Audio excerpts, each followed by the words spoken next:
Hey, what's up guys? This is Ag Daddy coming at you. Gonna go over some things that we're doing today here.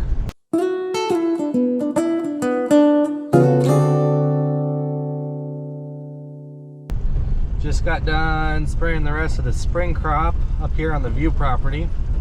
All wrapped up with that. We're headed back to the shop right now, how to move a tanker and a chemical trailer and a sprayer back down, back to the home place. So we're gonna go back, fill the sprayers up, get ready for tomorrow. The temperature is a little too hot right now to be spraying Roundup. We're doing some Chem Follow right now, so we'll go out and keep that sprayed down until we can plant it to winter wheat this fall. And as soon as we get back to the shop, I'll show you some of the things that we're working on right now. And we're gonna go down and get set up to do some fertilizing in the summer fallow for this fall as well. So we'll see you in a minute. All right, here we are back at the compound. We got the 4440 set up and the 4430 set up. Putting Roundup in to go spray the Chem Follow. Got to move the 4430 out of the way. It's full, ready to go for tomorrow when the weather's cooler. We don't like spraying Roundup when it's this hot because it's not as active on the plants because they're not active, and it just doesn't work as well. So we'll move this guy out of the way, climb up here real quick. And then the other sprayer needs def. Got to check the oil between seasons and make sure everything else is good on it. Add grease to the auto greaser and get everything fired up. So let's move this thing out of the way. We'll go from there.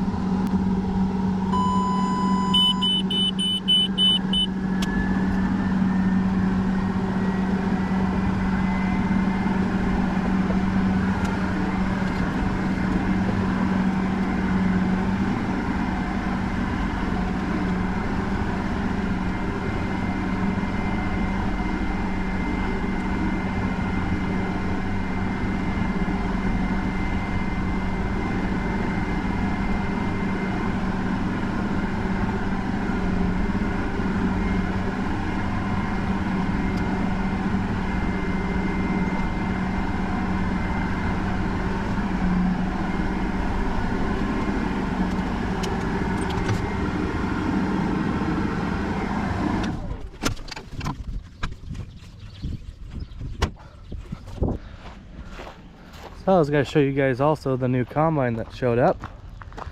So we got Fez here. It's the 8120 that's going to go on down the road. We got Fred. This is the newer 8230.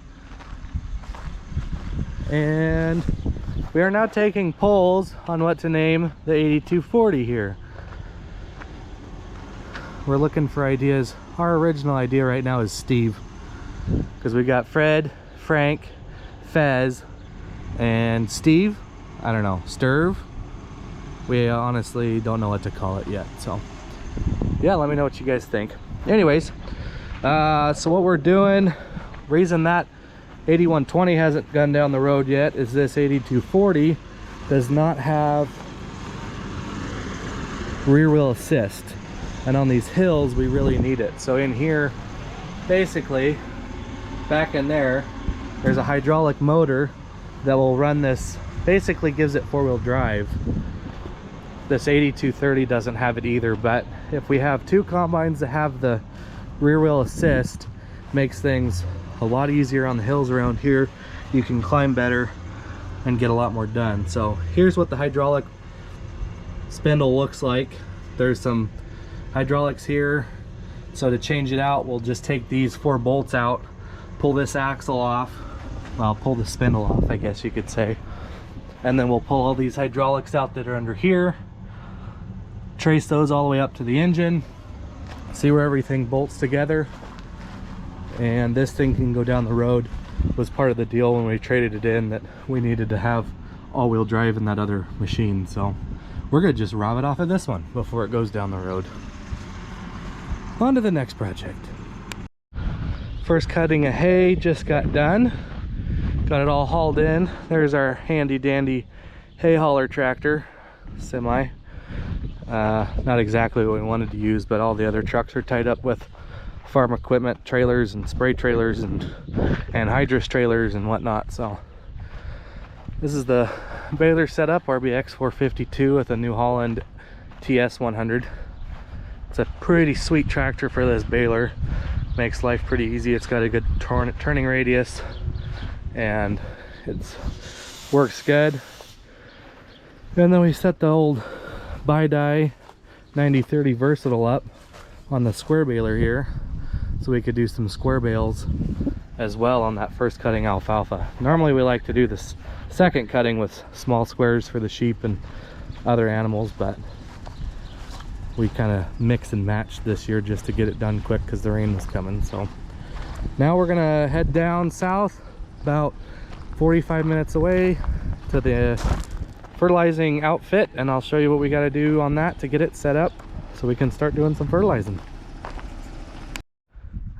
Okay, as promised, we made it down here finally, and we're working on this cultivator to get it set up for fertilizing the summer fallow. So a quick little summer fallow thing. This here is all crop from last year. It's the stubble crop from last year. So last year it was in spring wheat. This piece is on a 3-year rotation, so what it'll get is 1 rotation of winter wheat right after that, followed into spring wheat that is no-till, and then it goes into conventional tilled, which is gets cultivated twice and then rod weeded, and then we'll seed it this fall with conventional drills, and I'll show you that this fall when we get that all hooked up. So right now what we're doing is we'll heavy harrow with this tool here. So this is a Burgo heavy harrow hooked to this tractor, which we're doing an oil change on right now because it's due. So we'll do the oil change on that, and then this heavy harrow goes out and makes the ground look somewhat like this. Pay no attention to the weeds. As soon as we start cultivating, these weeds pretty much die off, and if not on the first cultivation, the second cultivation they'll die off. So this heavy harrow, you can see right here, there's a patch that we haven't heavy harrowed yet. So this is just standing stubble from last year. All that's been done to it was harvested last year. So you can see kind of down the line here, this stubble's been broken up pretty good. This stubble's pretty tall still. This, I think I said that right.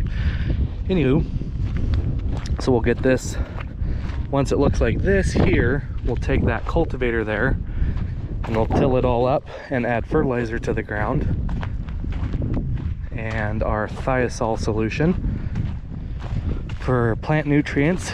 And then this fall, all we've got to do when we're seeding is add a starter package for the seedling, so it's got a little extra juice when it's coming up. So we've got points here that are broken. That's what they're supposed to look like, and we've got I don't know, half a dozen that look like that there, so they're broken half from either hitting rocks or whatever else that's in the field that could break them, possibly a highway or whatever. So this is a new system that we're setting up. We used to have a big cart here, so you recognize this tractor from spring seeding. When we do our summer fallow, we used to have a big cart that sat between the tractor and this cultivator, and it was big. It was about 24 feet wide going down the road. It was a pain in the butt. It was really heavy, and it just really was not worth us dragging around all the time. So the tractor has everything we need. It's got the tanks in the back for anhydrous, the tanks in the front for liquid.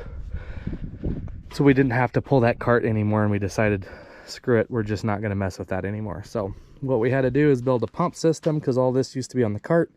So we built a pump mount, and it just bolts onto this drawbar here. And I'm going to work on the wiring for this whole setup that runs the liquid side of things. And that's sitting right here on the hood of the Jeep. This is the control node for the liquid.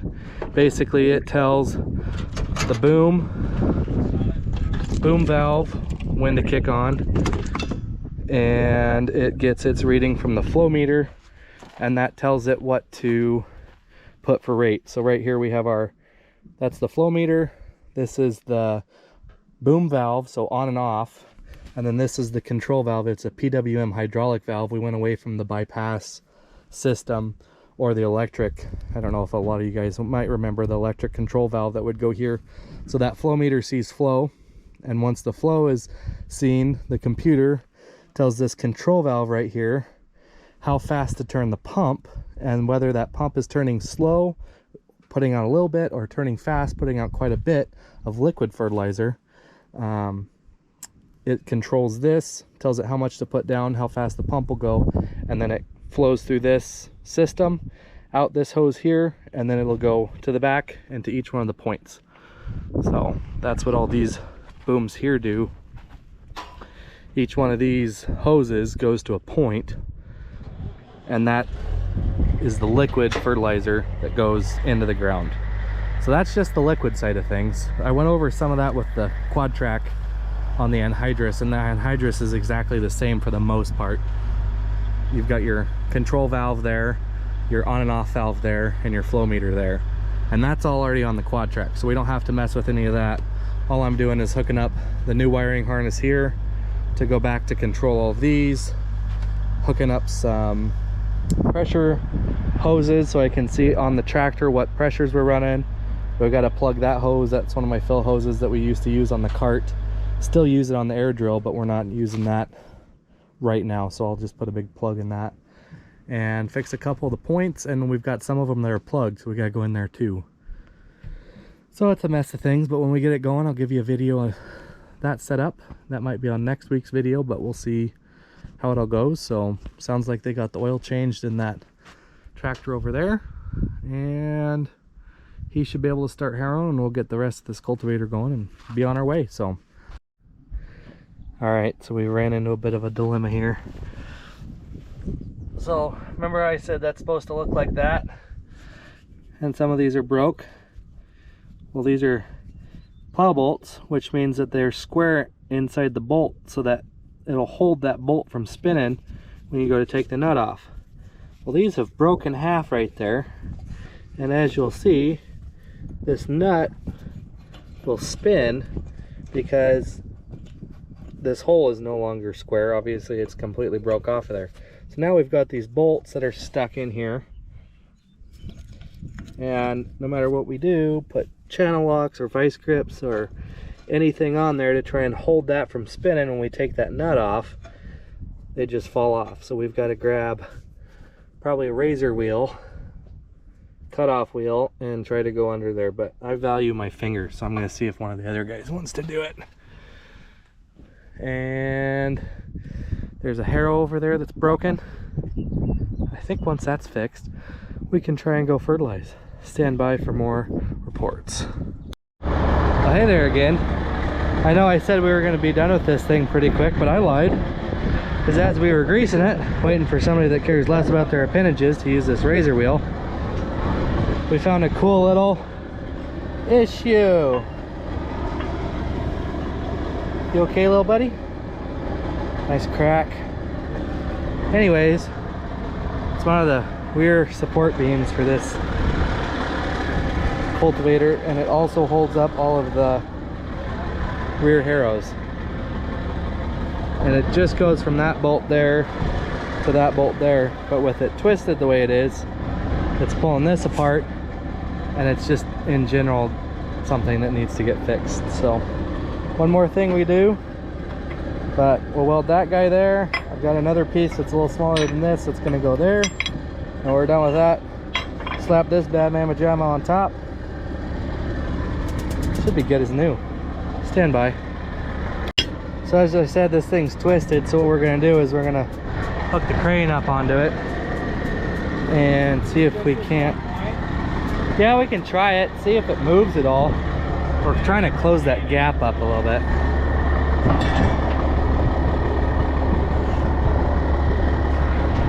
Oh, that's the wrong way. That's Hog Daddy, if anybody's wondering.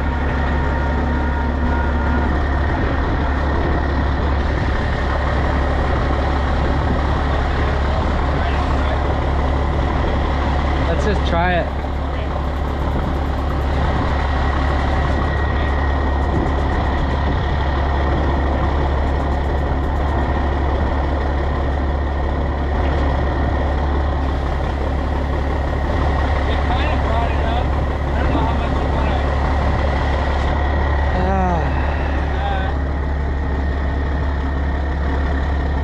to go on 2 different points? Yeah. There's nowhere to grab on these. If you grab on the harrows, you're gonna possibly mess the harrows up. What? The harrows kind of get to a point and then stop. That would be awesome leverage. I don't know how high up It's just kind of the weak link of the whole system.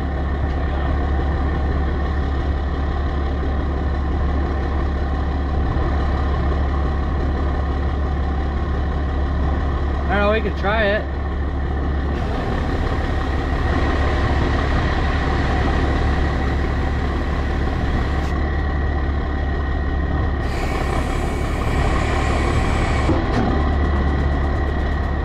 already broken. Of course it can happen.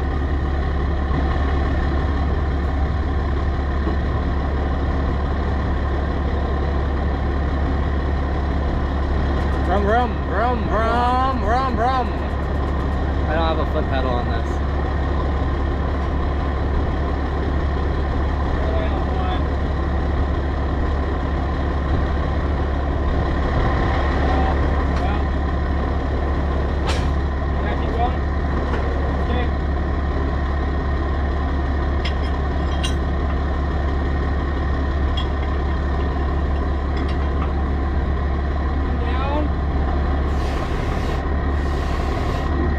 Ah.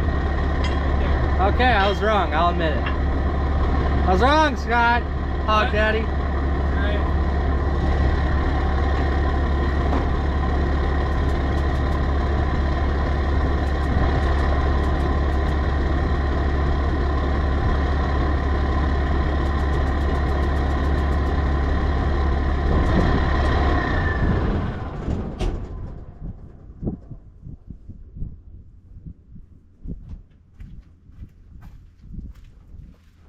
So if you guys are wondering, yes, I did unhook the tractor from the cart, or from the cultivator before we start welding on this thing.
Good. You want to hit that start button on that? This one? Yeah. Just click it. Yeah. Well, hold it.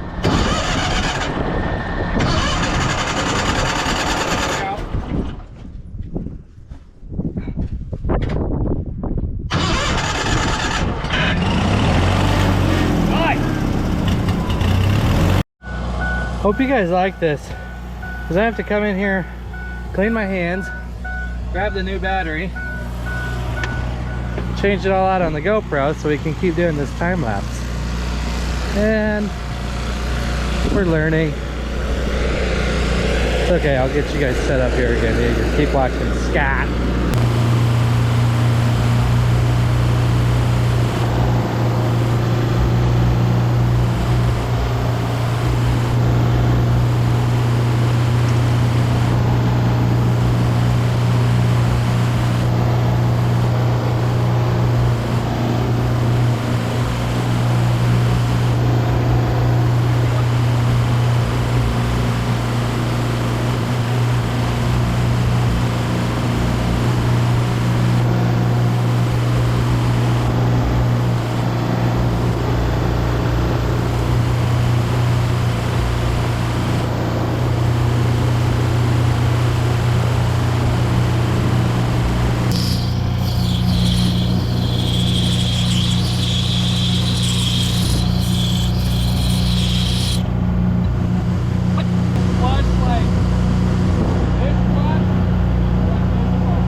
So just a side note for everybody while I'm holding that camera really close. We are not professional welders. There's a difference between welders and farmers, and the difference is welders don't think they can farm. And that camera just creeps up closer and closer to me. So I just counted, fun fact here, there's 100 grease zerks on this Flexicoil cultivator. 100 grease zerks. That's too many, Flexicoil. Too many. Anyways, back to the action of welding. Key time lapse.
Well, yeah. Let's show our loyal viewers real quick the 42-minute time lapse. There you go. That was 2 batteries dead in the time it took Scott to weld this up. 2 batteries dead. Now, I just want to let all you guys know, Scott and I do too.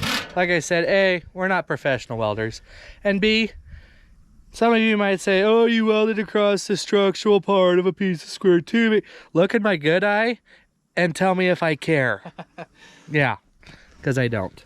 It's going to hold and it'll be just fine. And if it doesn't, it doesn't. Hey, look at that. We're at 14% battery now. Nice. Okay, so now we just have to weld up that little harrow, get the rest of the points put on, but we're waiting for these adapter plates right here so we can put fertilizer in. We got our liquid and our anhydrous tubes here. Some of them are messed up, worn out, or broken off from last year, so the fertilizer company is nice enough to make us a couple. And after we get those tomorrow, we should be rocking and rolling. So till then, I will see you guys probably next week. Thanks. Have a good week.